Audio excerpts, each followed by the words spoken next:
Welcome back to All This Math. This is Professor Parker, and for today's lesson, we're going to talk about rounding decimals. All right, we're going to talk about rounding decimals. Now, I got 3 examples up here on the board, and what we're going to get into is we're going to round each of these numbers to the nearest tenth. All right, so in order to do this, you got to know your place value. You got to know where the ones place is, tens place is, hundreds place is. You got to know where the 10th place is, the 100th place is, the 1000th place is. Those are just some fundamentals that you need to have in order to be able to round, especially if we round it with decimals. All right. And what I'm going to do is I'm going to break down each example in 2 different ways. So one way, I'm going to just give you the straight rules that you can apply when you're looking at the numbers, right? Looking at the number by itself. But then I'm going to also try to show it to you in a graphical way using these number lines. All right. So you can kind of see like where the number would fall in relation to, where you should be rounding it to or not be rounding it to. You know what I'm saying? So let's start with number 1. Well, rather I say letter A, choice A, right? The first number is 345.68. 345.68. Now, we want to round that to the nearest tenth. So the first step that you should remember, you should write this down in your notes, right? If you're taking notes right now, is find the digit that's in the 10th place. So check this out. The digit that's in the 10th place is this 6 right here. The number immediately to the digit immediately to the right of the decimal point. See that decimal point right there? The space right next to that is the 10th place. So what I like to do is I do a little underline. I underline that number, right? That digit is in the 10th place. The second thing you want to do is you want to immediately find the number adjacent to it, but to the right. Adjacent means next to, all right? It's a little vocabulary drawing I wanted to throw in there, right? So the digit to the right of that is this 8.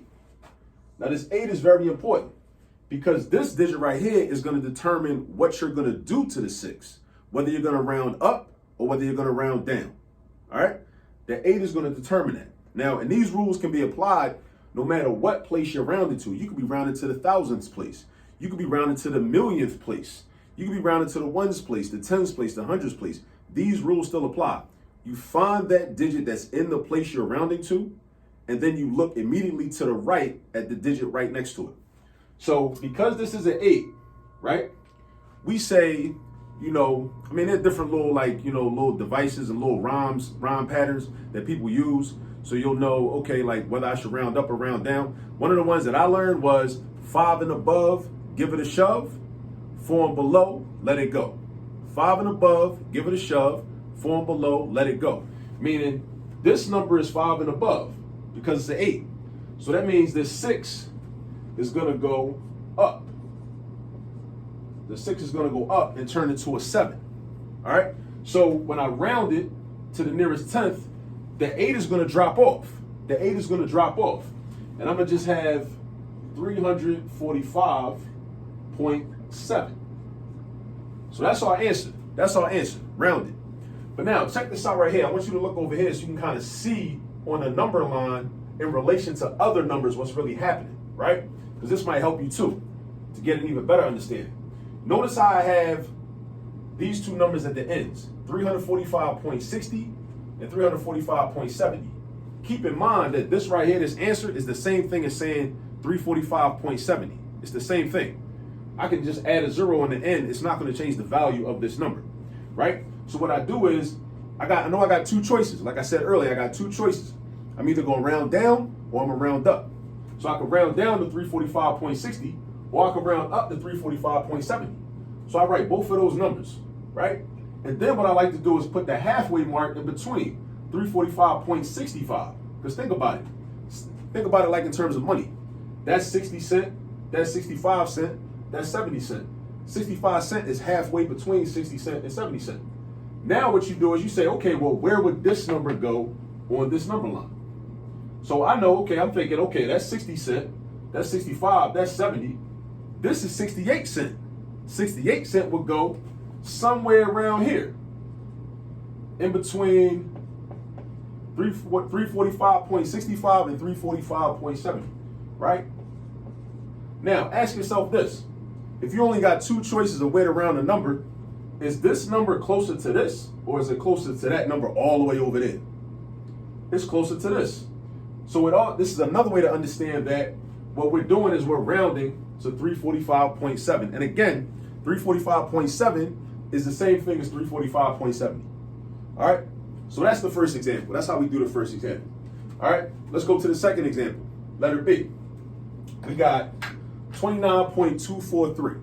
29.243. So once again, the first step, since we're rounded to the 10th place, find the digit or locate the digit that's in the 10th place.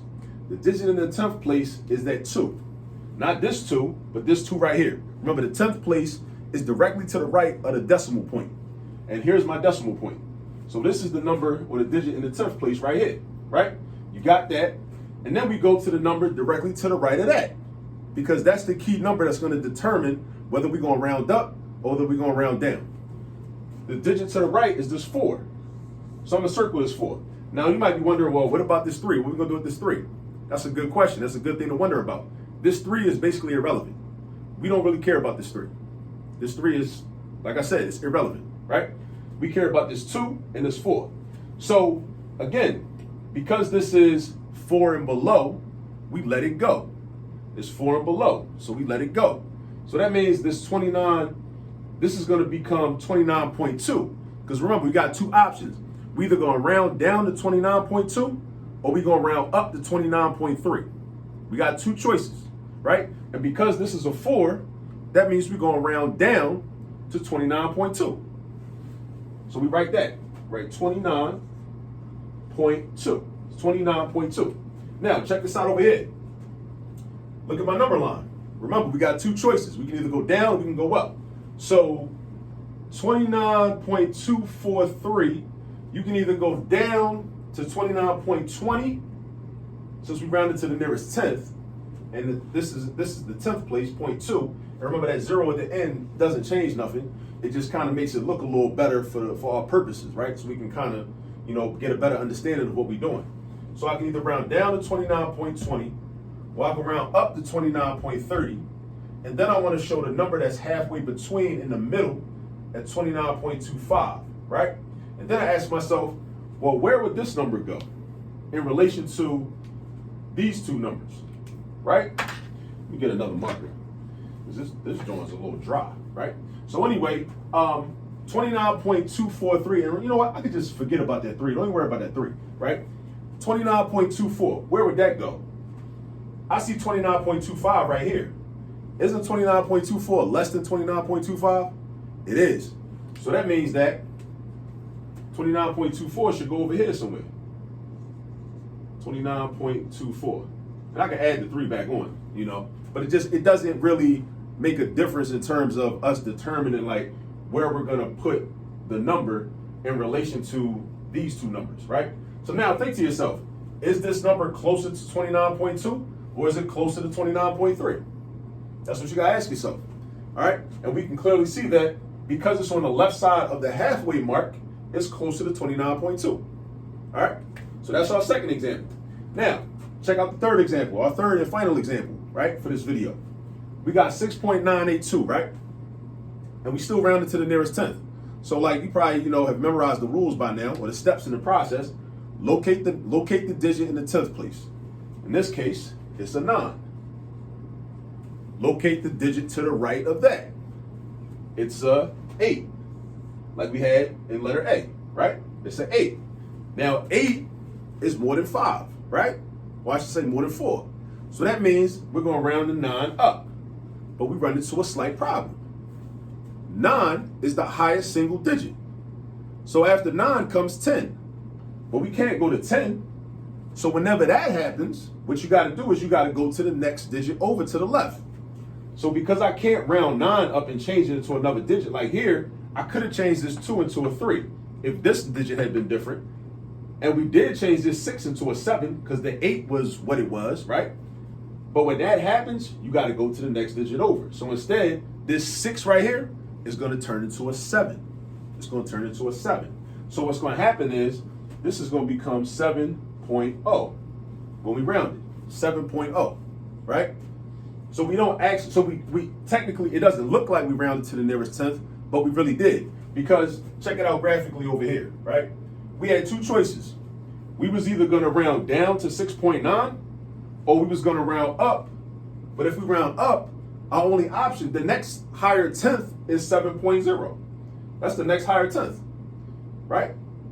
So, but it's not 6.0, it's going to be 7.0. That's the next higher tenth. So those are our two options. Either go down to 6.90 or 6.9, or go up to 7.0 or 7.00. Those are our two choices. So now look, where would this number be at? If the halfway mark is 6.95, and just like I did with this 3 ain't really matter. So I could do the same thing with this 2. This 2 not really gonna matter. Think about it in terms of 6.98, right? Where would 6.98 go? Here goes 6.95. Think about it like money. $6.95. Where would $6.98 go? It's more than $6.95, but it's less than $7, right? So that might go like right around here, right about here somewhere. So 6.982, just put it right there. And now just ask yourself, is this number closer to this or is it closer to that? It's clearly closer to this.